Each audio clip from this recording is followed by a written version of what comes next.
पिछले पार्ट में हमने ये देखा था कि किस तरह विजन स्पेस से आकर अर्थ के हीरोज़ को चेतावनी देता है गैलेक्टस के आने की, जिसकी वजह से दुनिया ख़त्म होने वाली है। तो चलिए जानते हैं आगे क्या हुआ इस कहानी के नेक्स्ट पार्ट अल्टीमेट सीक्रेट में। कहानी की शुरुआत होती है shield aerospace development station 9 new Mexico में, जहाँ पर एक गाड़ी आ रही होती है और दो गार्ड्स उसे चेकिंग के लिए रोक देते हैं।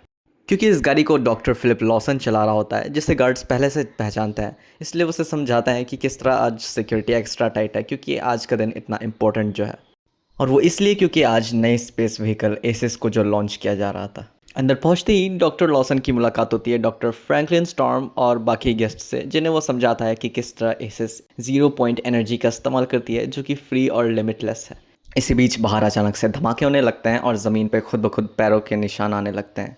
लॉसन अपनी घड़ी पर एक बटन दबाता है, जिससे उसके आंखों पे कॉन्टैक्ट लेंसेज आ जाते हैं और वो फाइनली उस इनविजिबल दुश्मन को देख पा रहा होता है जो बाहर अटैक कर रहा होता है।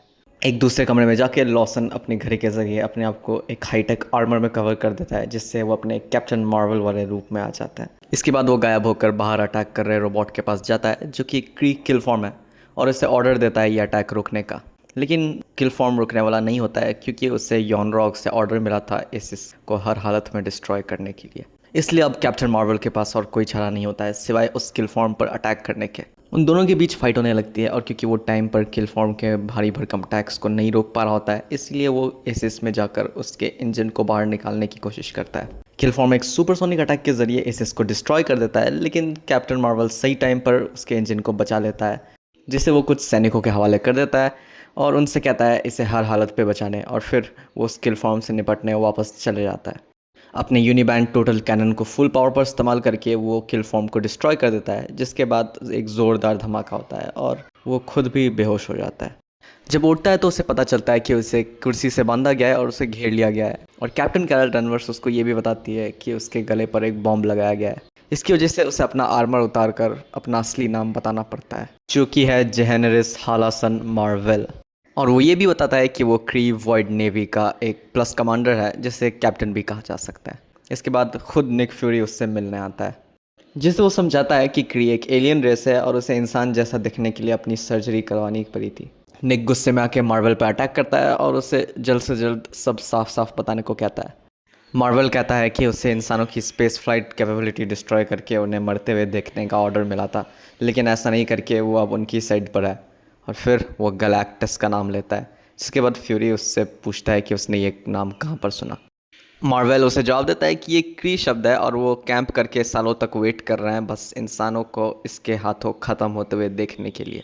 जिसके बाद फ्यूरी कैरल से फैंटास्टिक फोर और टोनी स्टार्क को बुलवाने का ऑर्डर देता है। खबर मिलते ही फैंटास्टिक फोर उस जगह के लिए निकल पड़ते हैं और उन्हें रास्ते में थॉर और आयरन मैन भी मिलते हैं। उनके वहाँ पहुँचते ही फ्यूरी उन सबको ब्रीफिंग रूम में ये बताता है कि उन्हें गैलेक्टस के बारे में क्या क्या पता है, और ये भी कहता है कि गैलेक्टस के आने में अब बस कुछ ही हफ्ते बचे हैं, लेकिन उन्हें अभी भी नहीं पता कि वो आखिर है क्या, और ये जानकारी सिर्फ क्री के पास है। तभी मार्वल उन सबको बताता है कि गैलेक्टस की जानकारी सिर्फ शिफ्टेन यॉनरॉक को है, जो सारे इंसानों को ख़त्म होते हुए देखना चाहता है।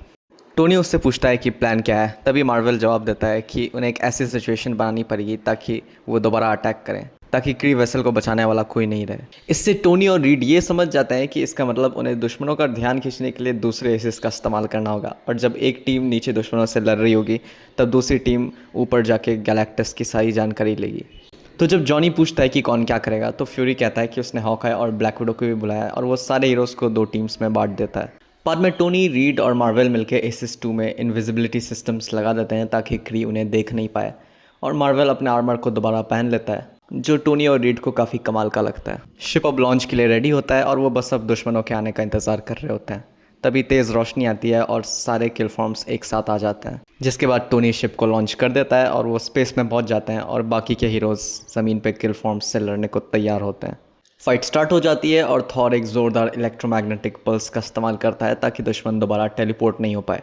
वहीं दूसरी तरफ एसिस 2 स्पेस में तैरते हुए बड़े से क्री वेसल तक पहुंच जाता है, जिसके अंदर घुस के हीरोज़ अपने शिप से उतर जाते हैं। घुसते वक्त उन्हें कुछ क्री दिखते हैं, जिन्हें हॉकाई शांति से मार डालता है। उन्हें आगे और भी सिक्योरिटी मिलती है, जिन्हें वो सब मिलके हरा देते हैं। फिर तभी उन्हें शिप के स्पीकर्स से यॉनरॉक की आवाज़ आती है, जो मार्वल के सर्जिकल डिस्गाइज सिस्टम को ओवरराइड कर देता है, जिससे मार्वल वापस अपने क्री रूप में आ जाता है। हॉकाई बाकियों से कहता है मार्वल को छोड़ के आगे बढ़ने के लिए, लेकिन बाकी उससे सहमत नहीं होते हैं, जिससे उनके बीच बहस हो रही होती है। लेकिन तभी रीड कहता है कि उन्हें मार्वल की ज़रूरत पड़ेगी क्री डेटाबेस को ढूंढने में, जिसकी वजह से उन्हें मार्वल को साथ ले जाना ही पड़ता है। आगे उन्हें यॉन रॉग अपने पर्सनल एस्केप स्लेड में मिलता है, जिसका मतलब उसने शिप को फटने के लिए ऑन कर दिया है। तभी मार्वल टोनी को एक प्लग देके इसे अपने आर्मर में लगाने को कहता है, ताकि वो पूरा गैलेक्टस डेटाबेस अपने साथ ले जा सके। इस पर यॉन रॉग उसे कहता है कि क्या तुम मरने से पहले ये सब ले जा पाओगे। मार्वल उसे जवाब देता है कि हाँ, और हमारे पास 1 मिनट भी बच जाएगा, क्योंकि मेरी फैमिली ने ही ये शिप बनाया था, इसलिए मैं इसे तुमसे ज़्यादा बेटर जानता हूँ। इस पर यॉन रॉग उसे कहता है कि फिर तो मेरे पास भी टाइम रहेगा तुम सबको मारने को।